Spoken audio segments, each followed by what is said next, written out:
Well, good morning, good chicken seasoning. It is late in the evening, so Payne has to be quiet. But I am going to say this. I was, let's say, looking around a little bit, maybe walking around, maybe in the midnight sun, maybe having some fun. But I definitely will say this. It is about time that we do a little bit of a, let's say, a reminiscent 9/11 tribute. Now, I did find something a little bit odd, as Mr. Web Suspect did recommend this to me, and we did have a little bit of a chit-chat. So I was inspired tonight. I decided to put this together. No pain.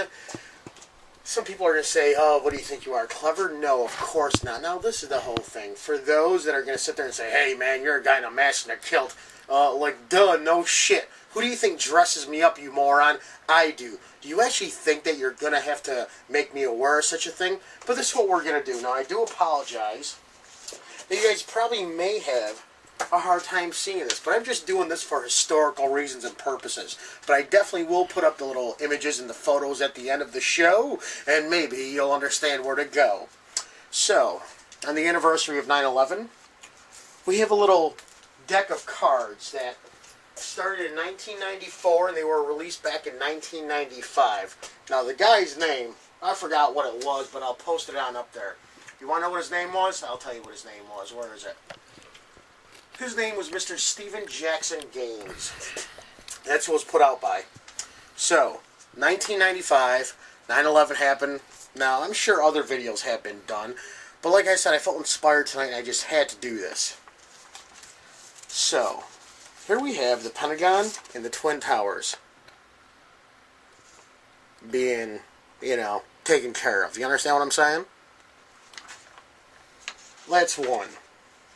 Now, we have something here called combined disasters. Now, that's a little bit odd. Now, could it happen today? Maybe down the road? I don't know. Like I said, I will put up the JPEGs at the end of the video. Now, this is very reminiscent. Now, remember, this was put back in 1995. We have gun control. A little bit weird. Very reminiscent of what recently happened.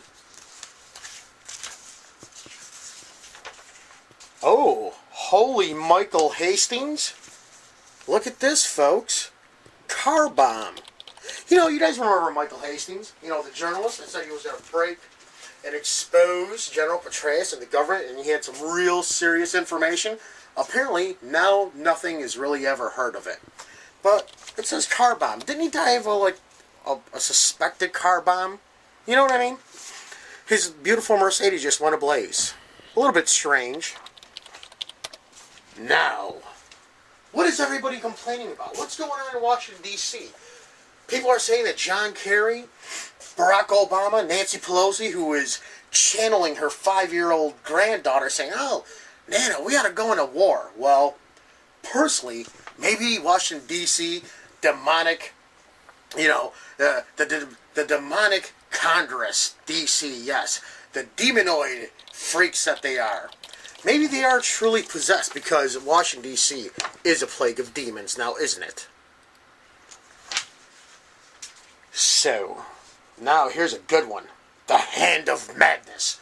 The hand that certainly is enveloping the world, possibly maybe even getting us into World War III. Maybe you could see, and you can't see here, but you will see at the end, without a gender bend, that the hand is slightly tanned. Do you think the Hand of Madness could be that of Barack Obama? I'm just saying. Remember, folks, 1995. Now, we have World War III, and a little card here for conspiracy theorists. Now, if you could read the card, it kind of says that the Illuminati, or the New World Order, now I'm not an expert in this, nor am I an aficionado, I'm just a tour guide of information. But it does say here that the Illuminati loves conspiracy theorists, because you know what they do? They should give the Illuminati original ideas, unlike you monkeys that call us freaks. So at least we're appreciated. Obama's madness may activate World War III. Here you go. I know you can't see it. Be patient with me. Now, Mr. Web Suspect, I want to say thank you very much for referring me to these two cards. Now, Obama can only avoid so much. Here's a card of a president, and it is titled Teflon Coating. And he is pretty much a slick willy. I mean, he gets out of the cylinder scandal. He gets out of, spying on the American citizens. He gets out of spying on Congress, right? He gets out of the Benghazi deal. He certainly gets out of the 27 to 30, special ops that were kind of killed, somewhere in the Middle East. You guys remember that when they were put in a Chinook, and all of a sudden, you had 7, I think Turkish or 7 Middle Easterners that kind of like came in, and they weren't even on the, pick-me-up list. You know what I'm saying? They weren't even on the manifest. They just kind of showed up. Now we have here, now this is a strange one. This card is called Rogue Bomber. Now, if you guys were listening to Mr. Ajax Jones, as Mr. Web Suspect does call him, and if you listen to a little bit maybe on, maybe a little bit on the news, apparently there were some missing warheads that kind of like left Dallas, Texas, made their way to where? Maybe somewhere in South Carolina, I guess, where there's like a port there where there's ships and submarines. Well, how about the Rogue Bomber? See, that's the card right here. And the Rogue Bomber happens to be a submarine that just may go rogue with a nuclear warhead. Oh my goodness, how does that happen? Just a little bit odd. Remember, folks, 1995. Now, with so much heat put on so many political powers that be, as they're sitting on their back, maybe crapping their pants, maybe in a posturing stance, do you think that possibly something weird may happen? Maybe a sniper attack on somebody who's prominent, as this card does demonstrate? Or do you think maybe that the nuclear warhead there, and also the possible assassination attempt on whoever, could be nothing but a hoax and a ploy?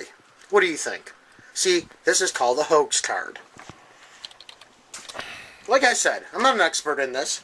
I just kind of had a feeling, some type of personal revelation, and I just had to put all these things in order. Now, the American people are catching up. They're getting wise. Now, there's a card here called the Backlash card. You see this over here? That's called the Backlash card, because apparently Mr. Teflon Don, people are seeing right through his shit. Because apparently when he drew the red line, and then he blamed the entire world. I mean, talk about accountability. I mean, dear Lord. He's blaming the entire world for his Hershey swirl of a pack of poo-poo. I don't get how that happens. You know what? I'm going to save this card not till the end. But there is a little bit of, I'm not going to say hope, because that's just a overused word. But I think we should be optimistic, excuse me. Because there is a card here for solidarity. As the people of the world unite. That's right. The rebels in Egypt that overthrew, Massar, or yeah, what's his name? Yeah, that's right. The guy that was in control, the Mr. Muslim Brotherhood. Then all of a sudden, Obama's like, oh, these are bad people. Listen, dude, they want their freedom. They don't want some tyrannical, Sharia law crap. Now, this is a funny one.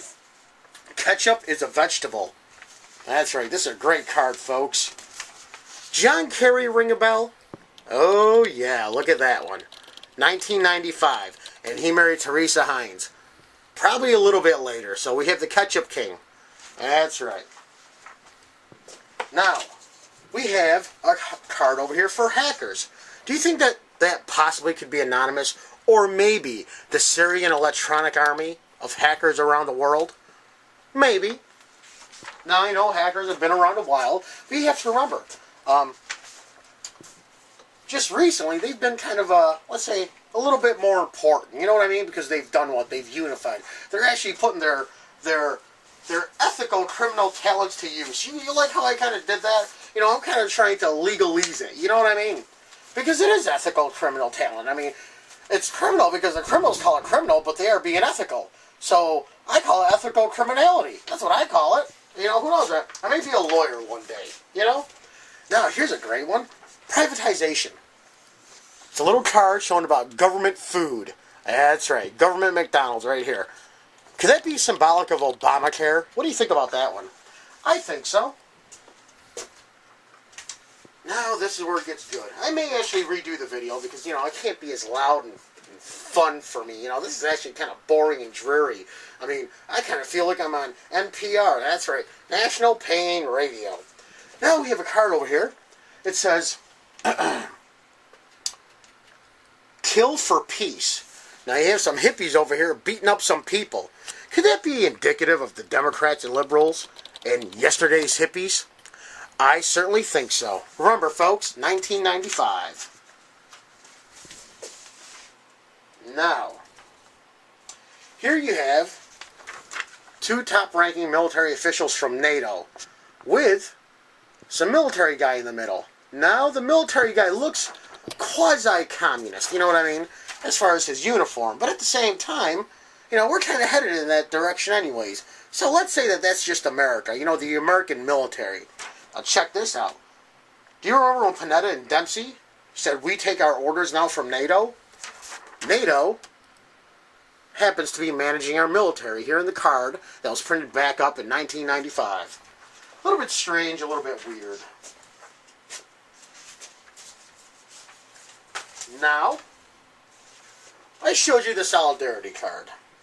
Now I'm going to show you this. And I want you to take a real good look at this card when I put up the video. This is called the War Crime Trials. Now you have a flag here of the United States of America, the UN. Then a flag over here that looks possibly reminiscent of a Syrian flag or even an Iranian flag. That's right. When I put up the video and the pictures, please analyze it. If you guys should identify what the flag is, it's either Syrian, you know, it has green and white in it. Now, this is the best card of all, of course. Do you think maybe it has to do with me? Maybe we could see. But it says, whoever dons the death mask sees the world through these eyes, slightly a little bit different than everybody else. But once you take the mask off, the way you have seen the world is the way it will stay. There you go. The death card. Am I the death card that was made back in 1995? I don't know. But I will say this. I'm not going to miss, as I am the midnight one-man show, sometimes a little bit foul with a midnight howl, and it's about time that you guys start to growl. So, I appreciate your time, my time. Please do subscribe, do share with everybody else, don't put me on the shelf, and of course, you know, this is left up to you. See, you know what Painscourt is? It's a place where you guys need to advocate, where you guys need to grow. Maybe you need to show, never be slow, but I've told you so many times, as I am the Willy Wonka in your chocolate factory, and just a little tour guide of misinformation throughout time with a rhyme. And of course, absolutely, I try and be on goddamn time, like an RTS bus, maybe like a good old train, but that's why they call me the Informational Pain. So, I want to say thank you very much. Henry and I, we do have to go. And September 11th. Never should have happened. Now should it have? Probably not. Remember, folks, please share the information, because one thing that I do want to do is I want to be up on the radio. And hopefully I could advocate for you. So, thank you very much. Have a nice day. And I'd like to stay, but apparently I got to pay. That's right. I got to pay some bills with my time. Good day. And don't forget, check out the pictures at the end, okay? Thank you, thank you.